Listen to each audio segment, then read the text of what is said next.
किसको नहीं पता होगा मोटू पतलू के बारे में, I think they are like Chacha Chaudhary Sabu, Billu Pinky.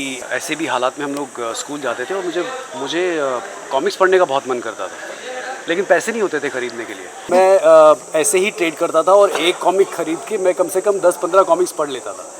सो ये बहुत ही मुझे मेरी जो मेमोरीज़ है ये बचपन की बहुत ही अच्छी मेमोरीज़ है। वेल मोटू पतलू कार्टून पता होगा, काफ़ी पॉपुलर है। आपकी कुछ यादें हैं बचपन की, if you want to share with us? Motu Patlu किसको नहीं पता होगा मोटू पतलू के बारे में, I think they are like Chacha Chaudhary Sabu, Billu Pinki and Nagraj, Doga. I used to read a lot of comics, बहुत सारी कॉमिक्स में पढ़ता था।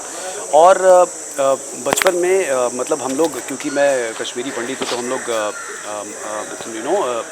जम्मू माइग्रेट होके आए थे।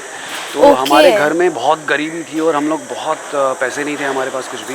एंड ऐसे भी हालात में हम लोग स्कूल जाते थे और मुझे कॉमिक्स पढ़ने का बहुत मन करता था, लेकिन पैसे नहीं होते थे खरीदने के लिए। तो मैं क्या करता था, कैसे भी पैसे जोड़ के एक कॉमिक खरीदता था और मेरे क्लास में जितने भी मेरे क्लासमेट्स होते थे उनके साथ ट्रेड इन करता था कि आज तू ये पढ़ ले, मुझे मोटू पतलू की कॉमिक दे दे, क्योंकि मुझे वो पढ़ने बहुत मजा आता था। स्वीट। तो मैं ऐसे ही ट्रेड करता था और एक कॉमिक खरीद के मैं कम से कम 10-15 कॉमिक्स पढ़ लेता था।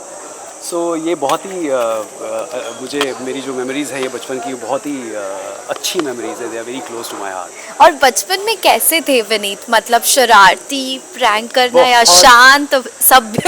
कभी मेरे ख्याल से मैं शांत अब हो गया हूँ, लेकिन मैं बचपन में मतलब मेरे ख्याल से मेरे मॉम डैड ने जितनी ज़्यादा कंप्लेंट्स स्कूल से सुनी होंगी शायद ही किसी ने सुनी होगी, क्योंकि मैं रोज़ मतलब ऑलमोस्ट हफ्ते में कम से कम 4 दिन मैं प्रिंसिपल सर के रूम के बाहर खड़ा रहता था, क्योंकि मुझे पनिशमेंट मिली होती थी कि कुछ ना कुछ कांड इसने कर दिया है।